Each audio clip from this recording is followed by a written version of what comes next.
Balikan muli natin ang hearing sa Senado. The questions can be asked of me, if it's possible, sir. Yes, Mayor, you can proceed. Thank you. Thank you, Mr. Chairman. I appreciate the meeting being conducted today in aid of legislation. And I'd like to start by saying that a few days, about 3 days before Typhoon Yolanda hit, the city government was well aware that there is a very strong possibility that the typhoon would indeed hit Tacloban City. And as practiced in the city, we always evacuate at least 48 hours before. And we opened the City Disaster Risk Management Council, and a resolution was even passed to declare November 7 cancellation of classes in order that we could prepare. And during that time, I was already aware of the possibility of storm surge, considering the powerful super typhoon that was to come. In fact, when we were discussing that, simultaneously, the Department of Public Works and Highways were announcing that they need the support of the city government to tie down the roofs of the school buildings, because the school buildings, in their design, were only capable of handling 160 km/h winds. So immediately our engineering was sent out to do the proper strengthening and support of these different places. Wednesday night was the first evacuation to all the shelters. In fact, we released funds because once the evacuees enter the shelters, we provide food. And barangay officials were dispatched, and the members also of the city PNP were dispatched to conduct now the evacuation.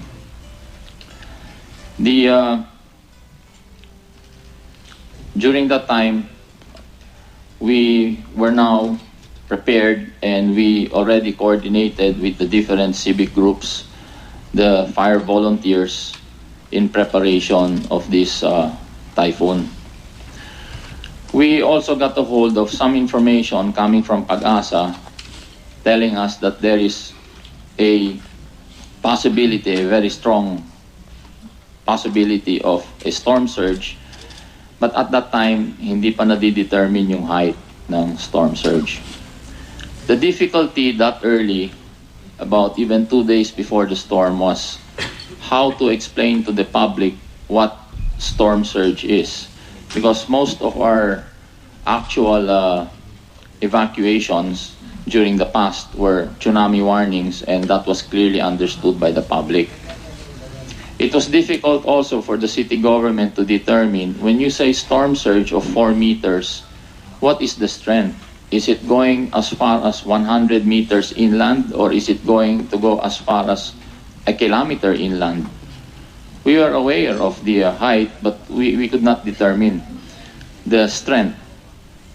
And as what happened when the typhoon hit, the map that we saw, the danger zone in the peninsula, in commonly known as San Jose area, which is also my barangay and where I reside, the danger area was only in the airport. But when the actual typhoon hit, the entire peninsula was leveled, and actually I saw for myself that there was no more peninsula, it was part of the ocean.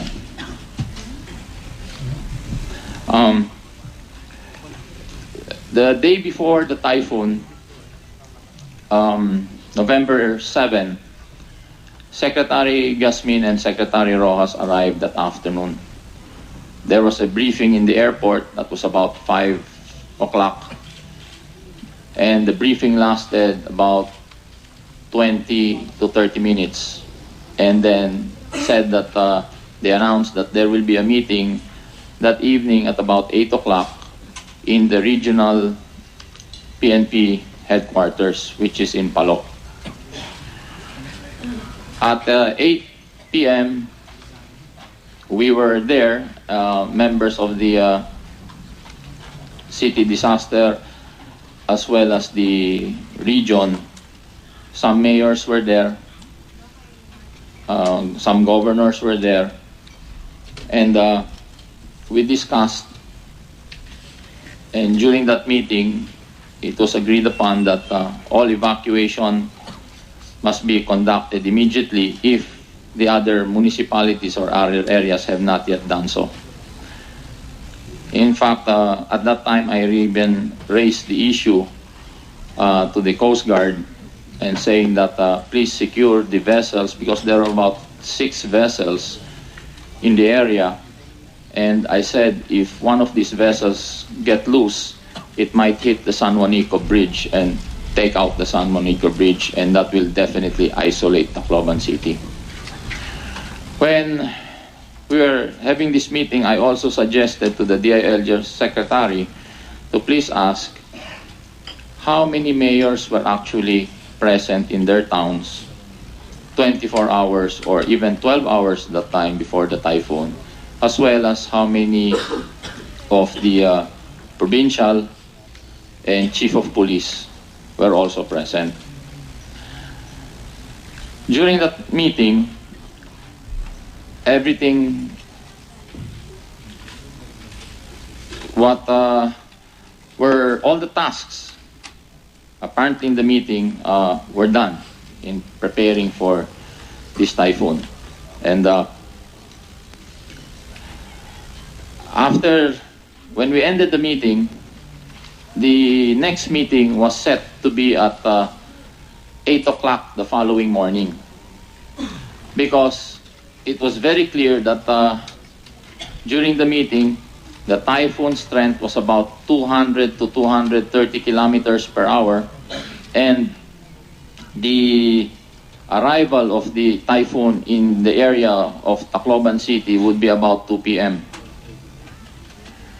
So, when the meeting was set at 8 a.m. the following morning, we all went back to our respective LGUs and our respective tasks.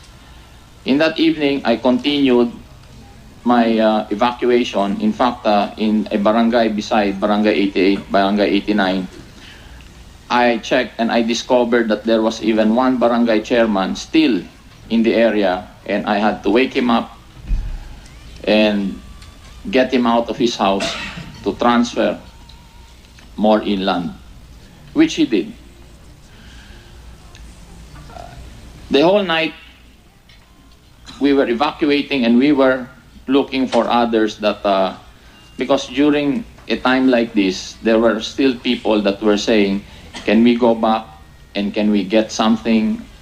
We forgot this. And because we had a lot of vehicles at that time, we were talking about 60 vehicles. So they would conduct this, go back and forth.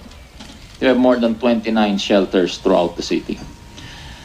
Now, my problem that whole night was thinking, what will we do if I saw in the internet it's over 300 kilometers per hour? There's nowhere we're going to put the people. Rather than have nothing over their roof or have them even stay in their houses, and 90% of their houses were made of bamboo and light material, they're better off in the shelters. So we did force them all in the shelters. In fact, the biggest shelter we had was the Astrodome. And we filled the Astrodome close to 8,000 at that time. We knew because we were feeding the people and their DSWD was there. And the PNP personnel of the city were also present in all the shelters, in securing the shelters. The following morning,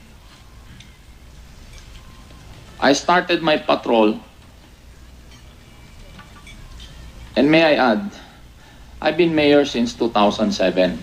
All the typhoons, all the calamities, earthquake, fire, I was always present and I was always in the ground helping people, even before the typhoon. That's my job. If there's a tsunami warning, yes, I'm in the beach because I'm watching the tide.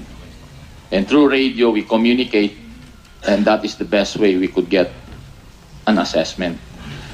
At 6 o'clock in the morning, I was called. I was called because we had a task force 3 kilometers out in an island. I stationed 5 men there because that is the usual place wherein some fishermen or some people that get stranded at sea and they float near the island, they're rescued. So they called and they said, Mayor, there's something unusual happening. We don't know yet if it's low tide, but apparently the water is going down. So immediately I went to Patio Victoria, which is very accessible and direct to the sea, and you can immediately see San Pedro Bay, which is open to the Pacific. When I was there, the tide was low, and I got a phone call from my wife.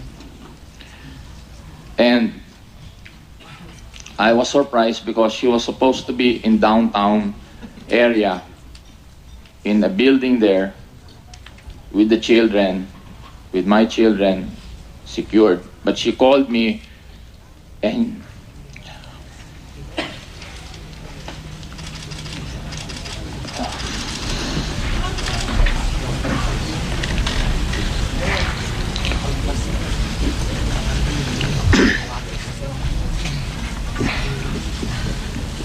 she was in our old residence, which is near the airport. So I told her, in fact, I was very careful not to scold her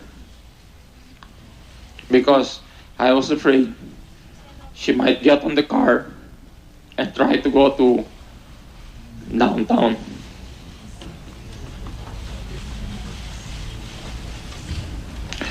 So I told her, brace yourself, secure the kids.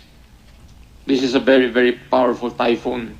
During that time, the winds were blowing so hard. And I said, stay put. I got another call. Before I could answer the call, the glass in the ballroom started to break and explode. Like, it was so powerful. And it became very dark. So we couldn't get out anymore. I was pulled inside the room. And there were about 14 of us. The other 7 or 8 ran out. And the door burst open with water just coming in from all over. So we were forced to go up the ceiling. Through the ceiling, through the roof. The roof of the property was about 24 feet high. And the whole roof was shaking because we felt the waves were pounding on the roof. So, as we were there, one after the other, metal pieces of the roof were flying.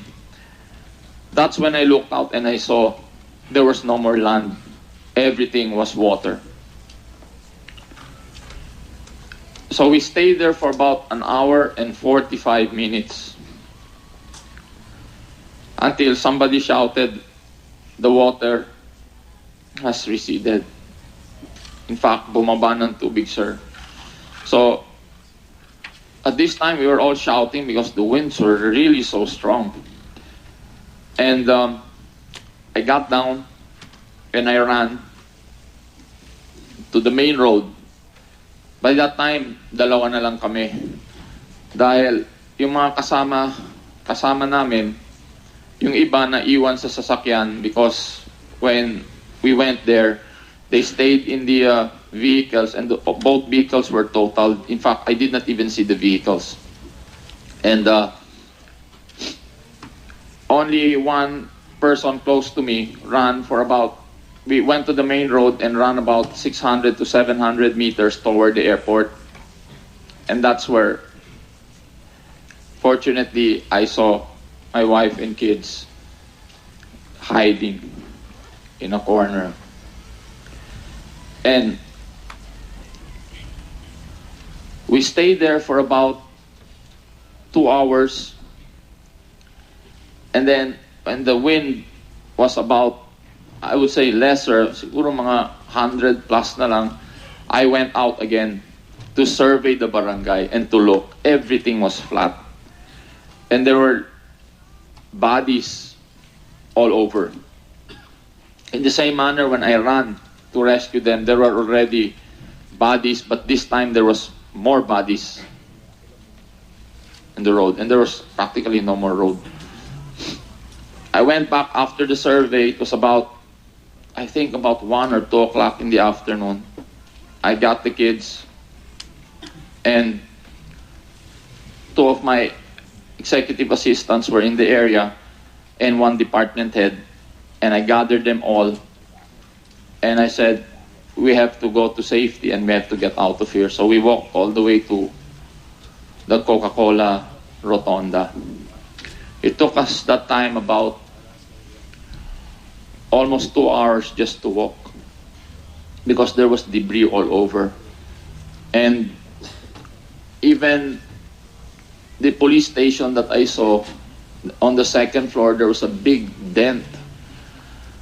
And cars were all over. In fact, even the trucks just blown away, piled after the other. And there were bodies all over, mixed with the debris. And people were just all in shock. And places, even inside, I could see inside, inland, as far as half a kilometer. It's all debris. And when I got to the Coca-Cola area, the Rotonda, I hitched a ride sa military vehicle and I saw Secretary Rojas there and I saw my men and everybody was saying that they thought we were dead. And I found out, I asked why, what's happening? Apparently, the 2 men securing my family got swept away. And the last time they saw my children and my wife, they were inside a car and the car was floating.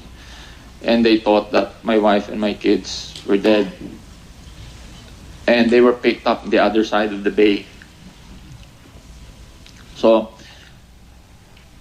I saw immediately when I boarded the military truck on the way to the downtown area, there was just like a trail. And I saw my men already clearing the road. And they were surprised when they saw me that you're alive. So immediately when I got to the city proper, I asked to be dropped off at the engineering department where all the vehicles were while my children and my wife proceeded for shelter. At that time, I already saw more than 15 bodies. In fact, one of them was a wife of barangay chairman because he was so busy evacuating people the whole night and he forgot and left his wife. There was no more time to go back for her. And she was part of the bodies there that were recovered. I assessed in the engineering and checked, and I saw there were a few equipment dry and were running. But when I saw Secretary Rojas told me that there is a meeting at 7 o'clock in the evening. So because I lost everything at the time, as in everything. The only thing I saved was just the clothes we were wearing, my children and my wife. We lost everything. You didn't even have a car. So I got a government vehicle and I proceeded to get ready, and 7 o'clock we were in the meeting and we were assessing already. And it was common to everybody, not only the local government but even the national agencies that were there. Everybody was a victim. Everybody was in shock. And you could only count the people. When that meeting ended, we said, okay, let's keep assessing, which is good. That's why we're having this meeting, because the question was for the next several days was always assess, assess, assess. But you cannot assess if you don't have people on the ground doing the assessment. And it's very difficult to rely on old information because that time it changed the whole Tacloban city. We could not rely on old information anymore. So the following morning, I went and immediate thing was water. We need water to secure. We had 2 water tanks there, about 10,000 liters, potable water. I said, let's secure that because our people need water. When I left City Hall, may nasalubong ako na isang lalaki who was bruised and maraming sugat, and he was very worried and he was running up City Hall, and he stopped me actually, and sabi niya, Mayor, we were just rescued. And then I said, what happened to you? Mayor, nawawala yung team leader namin at may isa kaming patay. I asked him, sino ka? And then he said, security ako ni Secretary Mar Rojas. So I said, sumakay ka, ihahatid kita sa police station. Because it was established that day, when the typhoon hit us that night, that the command center would be the Tacloban City Police Office, which was only about 200 to 300 meters away from City Hall. All the other buildings were gone. There's no roof. The only solid, I would say, property that's still usable was the Tacloban City Police Office. So that's where both secretaries declared that this is the command center. So immediately I brought him there, and I left him there, and the chief of police, I said, assess already, get all the policemen. It was difficult to retrieve many of the policemen because they were stranded in many of the shelter areas, and they got hit hard. So, ang nangyari doon, it was so difficult even at the time to make an assessment. But immediately I knew, and it was discussed in meetings and briefings, and even in our study. That's why in 2010 we were awarded by AIM some disaster preparedness. I said we have to open the airport because we are already at a critical stage. When I got to Coca-Cola again, I went back there. I saw a DPWH payloader and a backhoe, but he could not enter the debris area and clean the streets because there were still many people exiting, coming from sitios inside San Jose and coming out. It was like an exodus. So I had to prevail and ask the people, pakitabi lang because we have to clear the road going to the airport. We started at about 9:30 in the clearing. And I remember even about lunchtime, to about 1 o'clock, there were already C-130s flying. And I said, come on, let's continue. Those operators said, sir, wala kaming pagkain. Hindi pa kami kumain ng breakfast, hindi kami kumain ng dinner. Sabi ko, sabay-sabay na tayo, wala kang kumain dito. And we were pushing vehicles left and right. It was difficult because there were bodies. So we had to move bodies and we had to just clear kahit lang one way papunta sa airport.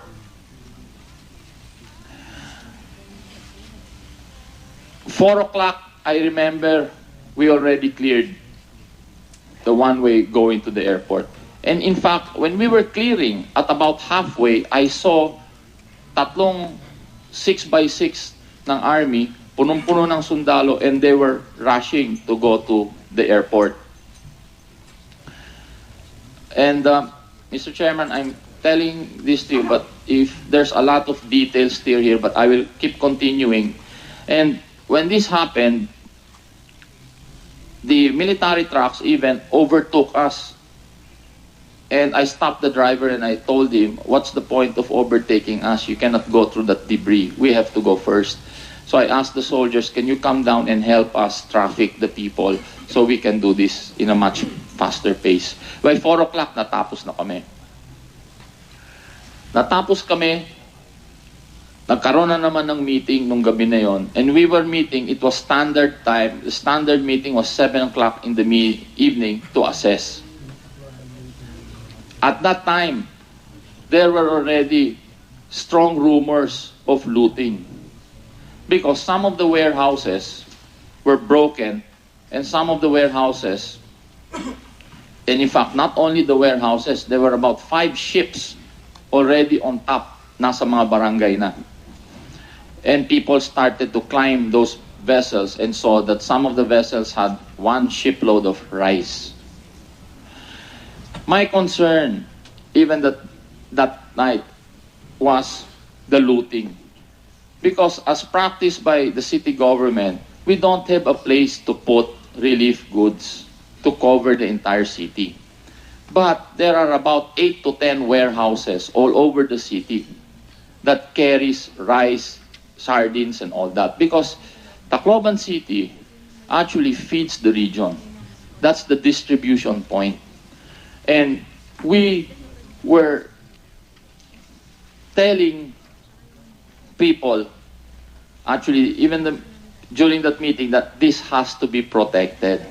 Many businessmen ran already to the Tacloban City Police Office and were requesting assistance. One of the problems which I think should be looked at was many of the military personnel were saying, we cannot assist you there without being accompanied by a PNP officer. But the problem was, there were, out of 293, we only had about 25 police officers. There was not enough. And that was a Saturday night, and everybody was requesting for security, especially in those areas. There were enough people, there were enough men. But apparently, there was like a legal issue on how the military could protect these private properties, but that was really the food basket of the city. The following day, which was already Sunday, we got news in the morning that the president was on his way to Tacloban City. And he arrived in Tacloban City that morning. And unfortunately, I met him, but I was not able to talk to him. He left immediately and flew to the downtown area and had a meeting in the command conference. And it took me about 45 minutes before I left the airport, because I was also briefed by Secretary Almendras on what to do. And I was telling Secretary Almendras, even at that time, Secretary, our problem here is this: we need foot soldiers on the ground. We cannot make an honest assessment if there are no people on the ground. And many sitios and barangays were only accessible by foot. People were feeling frustrated seeing all these military planes and trucks, and yet yung mga patay nila nakatabi nila, yung mga naririnig nilang boses na pwede pa may rescue, there was never ever any rescue up to today. And this... Excuse me, yes, sir. Mayor Yes, sir. Alfred. Can you wrap up your Yes, sir. statement in around 5 minutes, please? I will. Okay, thank you, Mayor. So, immediately, that was our problem. And then, constantly as the days went on, I was asking for support, more foot soldiers to scour the area so we can now, one, secure the places, conduct a rescue of these people. I was never given that. In fact, I mentioned to the President and I mentioned to the Secretary of the DILG that I was asking that the police force of Tacloban City be augmented. And yet, hindi na augment yung security ng Tacloban City, tinanggal pa yung Chief of Police. And they brought in 900 staff to secure the city. I had difficulty communicating in the sense that there were things that were being asked of us, like they wanted an ordinance immediately for a curfew. And I said, it's difficult to have an ordinance for a curfew because we have no fiscal's office, there is no court, there is nothing functioning here. If these people will violate the curfew and be arrested, how can they post bail? Why don't we just have checkpoints? And this went on and on and on, and with the deliberation, but yet every day we were meeting. We were meeting every day, every morning. And I could not understand why we could not get that support. Until one day, I think this was 6 days or 7 days after, the Secretary, Maro, has called for a meeting, me, the Vice Mayor, and the Councilor, and asked me and told me in that meeting that we have to legalize everything here. Then I asked him, what is to legalize here? Well, this is a gray area, that the national government is coming here and doing all this. And then I told him, why is it illegal? As far as I know, the President is the President of the Philippines and he's also President of Tacloban City.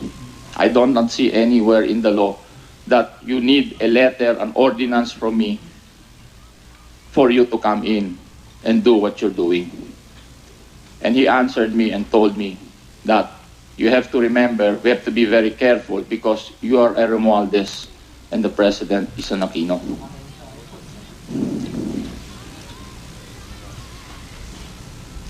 That's why it came out, may lumabas na issue na pinaparesign daw ako. And I corrected that. Hindi ako pinaparesign. Because I went to my lawyers that night and I communicated to Manila and said, what is the need for this letter? Stating my functions, that I can no longer function this and I can no longer do that. And I was asking my lawyer, how do I write such a letter? And the lawyer advised me, do not write that letter. It may be deemed, you may be deemed as resigning or a resignation.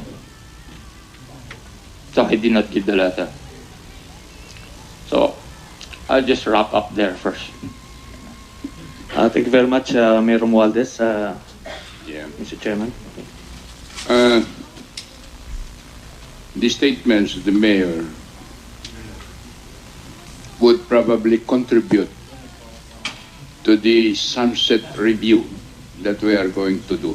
For example, may I ask one question, Mr. Chairman?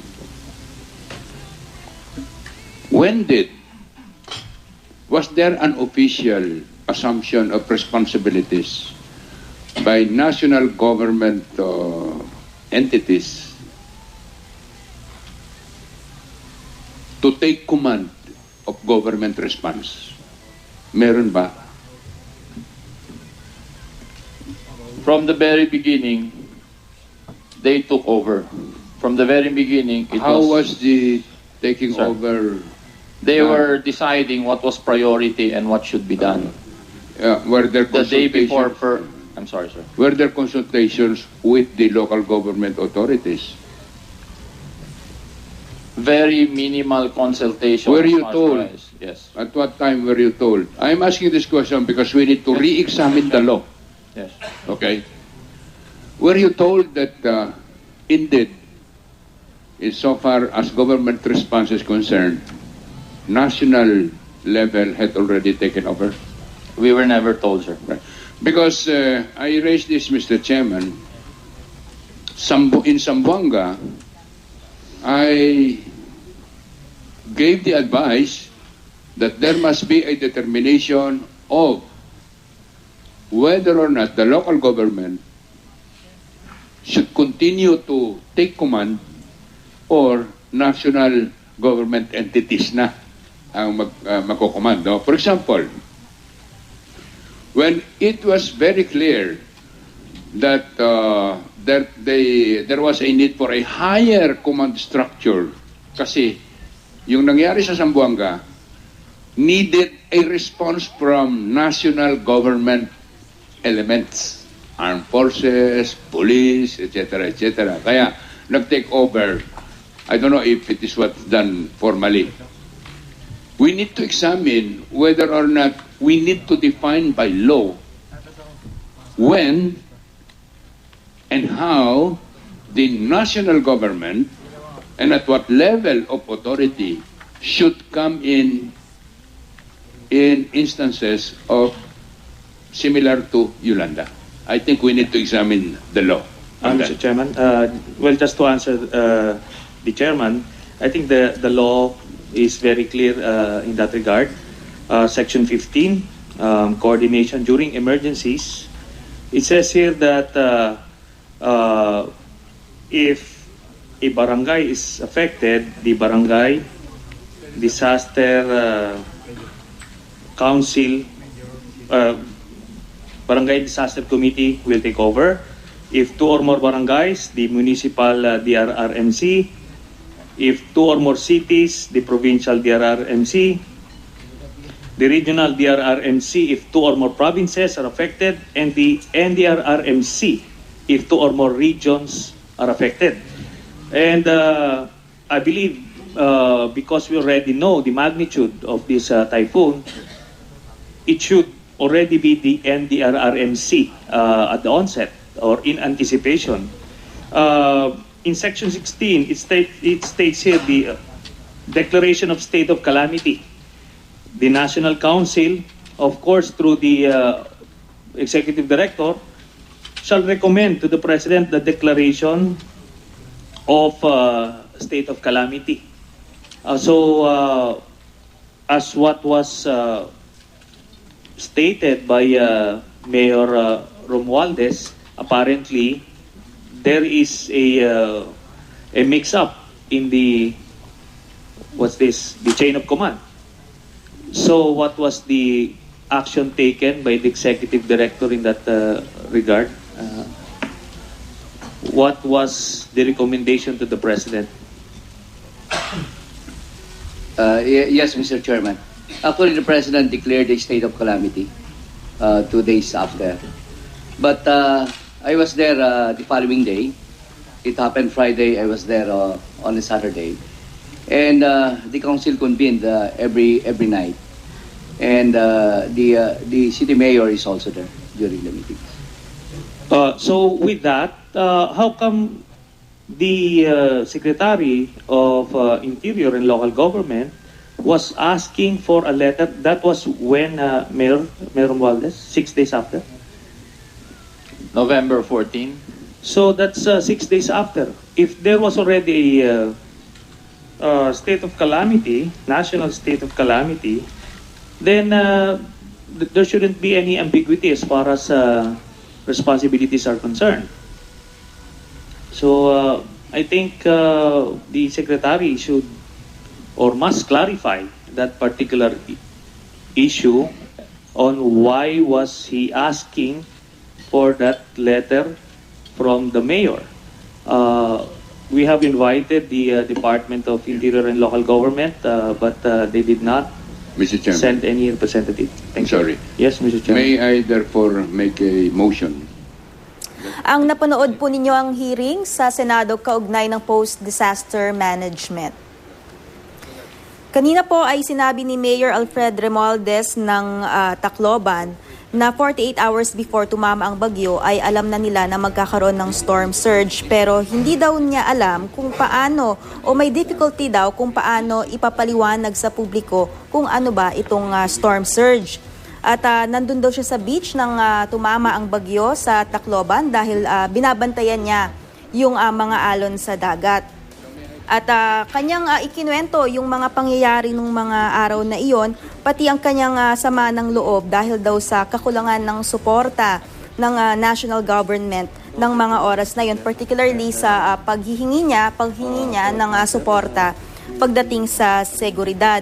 May binanggit din siya na pag-uusap nila ni Secretary Rojas at sinabi sa kanya ni Secretary Rojas na may kaunting problema o may kaunting concern tungkol dun sa kanyang mga hinihingi mula sa national government dahil siya ay isang Romualdez at ang Pangulo ay isang Aquino. At yan ang may init na balita sa oras na ito. Laging tumutok dito sa GMA News TV para oras-oras alam mo. Ako po si Lay Alves. Magandang umaga.